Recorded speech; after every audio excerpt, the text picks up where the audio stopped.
Hello everyone, welcome to my channel. Okay, in today's video, I'm going to talk about how to build your financial pyramid. You may be wondering what is a financial pyramid. In short, it's actually a structure and should act as a guiding principle towards how you should build your wealth and grow your wealth.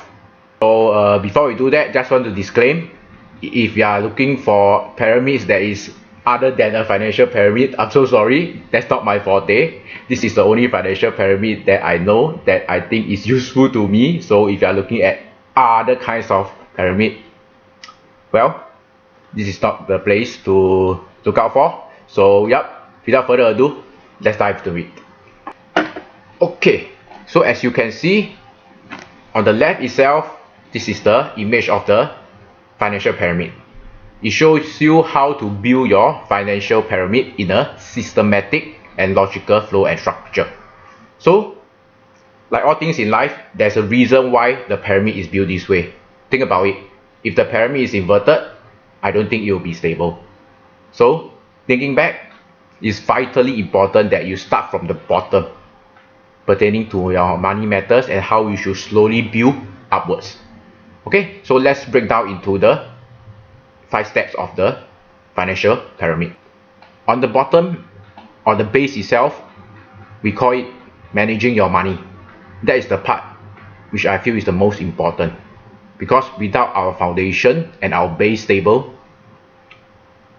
nothing else above matters, because your pyramid will not be stable. Okay, so what does managing your money means? On the right itself, I listed down into some point forms for you all to take note. So no matter which life stage you are at, and whether you are new to the workforce or a working professional out there, I think it's vitally important that after we get our paycheck every month, what's the most important thing to do? For me, let's settle our necessities. That means settling your bills, your monthly expenses. Okay? Other than that, think. Are you a spender before you save, or are you a saver before you spend? So hopefully that will give you some perspective before you spend on something that is not needed. Okay, so the reason for maintaining your money is to help you maintain a stable monthly cash flow. With a monthly stable cash flow, we can look at doing a lot of things in a very stable way and with consistency. Okay, so that is the first part of managing your money. Okay, the second part, we should look at building your safety net. So what do I mean by building your safety net? First and foremost, let's look at setting aside emergency funds. So what are emergency funds? It's very simple. Just think of it as a portion of monthly expenses that you should set aside.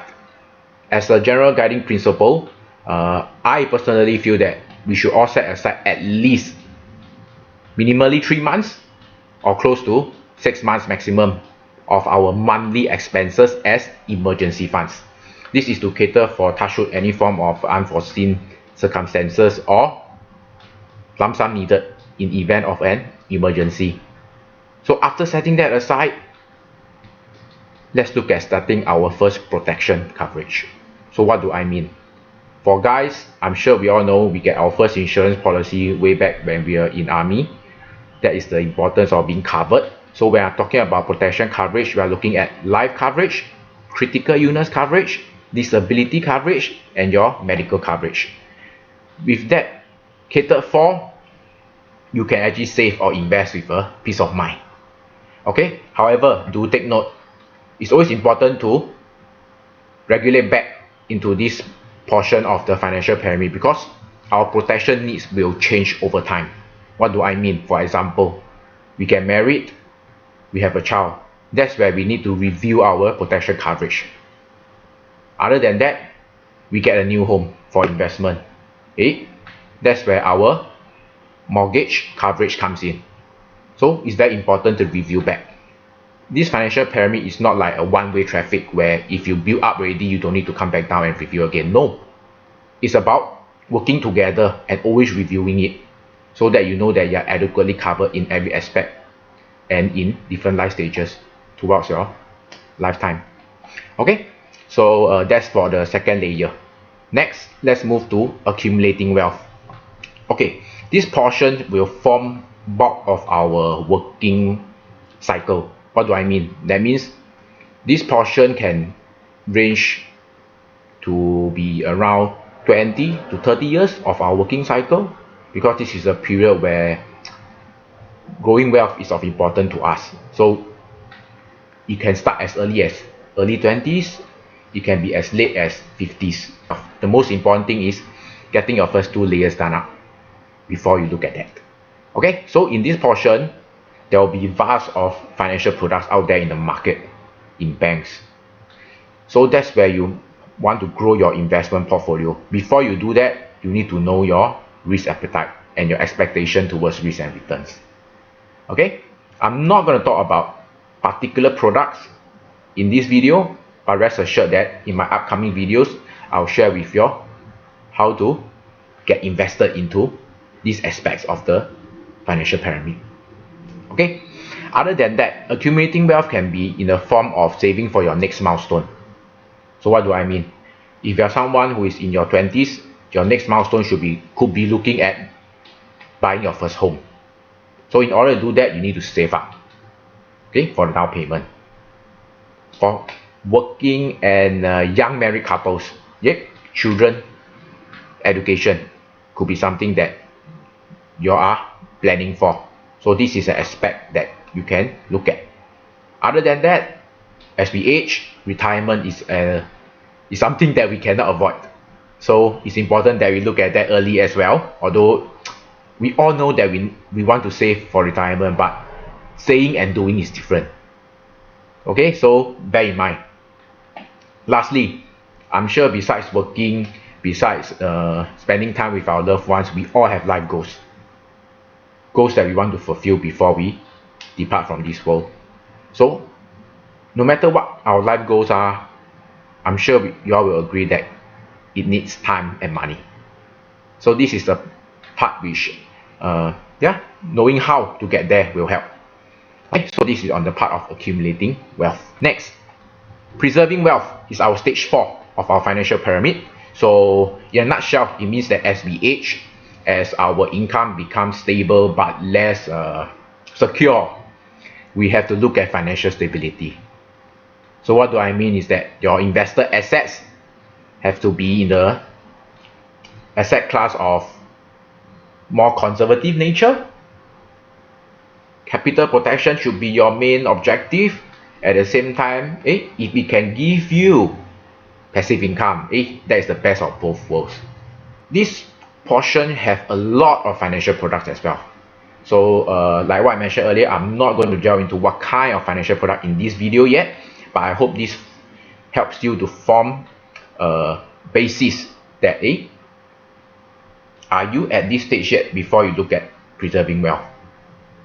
Okay, so these two portions of accumulating wealth and preserving wealth can be intertwined and change as our life stage and expectations change. So there's no fixed rule that we should accumulate wealth first then preserve wealth. No, it could be done together. So like what I mentioned earlier, these two portions should take around 20 to 30 years of our lifespan. Okay, so that's on preserving wealth. Lastly, once we have all the pyramid done up already, I mean, we have saved enough, we have invested enough, we have a comfortable living, what's next? If we have children, if we have loved ones that we want to pass our assets to, that's where leaving a legacy comes in. So in this last portion, we look at wealth distribution in the form of estate planning and succession planning. There are also products out there that can help you to leave a legacy for your next generation out there.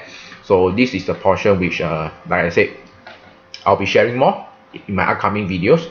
So today, the main objective is to help you have a very clear perspective on how to slowly build up your wealth. Okay, so other than that, I hope that throughout the course of your working cycle, if you come into contact with any form of financial products and you are thinking to yourself, should I invest? or should I do this insurance plan? Do ask yourself, which stage of the financial pyramid does it cover, and is it sufficient for you? I hope that these questions could help you to make a better informed decision before you buy your next financial product. And of course, if you are young, I hope that this gives you a better perspective before you start investing, or before you start depart your money into somewhere which you think that can let you get quick rich fast. Do think twice. Okay, so yep, that's where my video will end here. So feel free to share with me any questions, comments that you have after this video. I'll be more than glad to actually give you my few cents worth. If you have any feedback, or even any topics or ideas that you want me to come up with, do share with me as well. So I hope that this video you'll find it insightful and meaningful. If so, I would really appreciate that you can help me to smash that like button, and also be one of my subscribers. Okay, share with your friends, family, or even any financial professional out there. Hopefully it can help them a bit. Hopefully they can help in their next presentation also. Like I said, I'm here to help, and also to give my advice and experience. Okay, if not, thank you so much. Take care.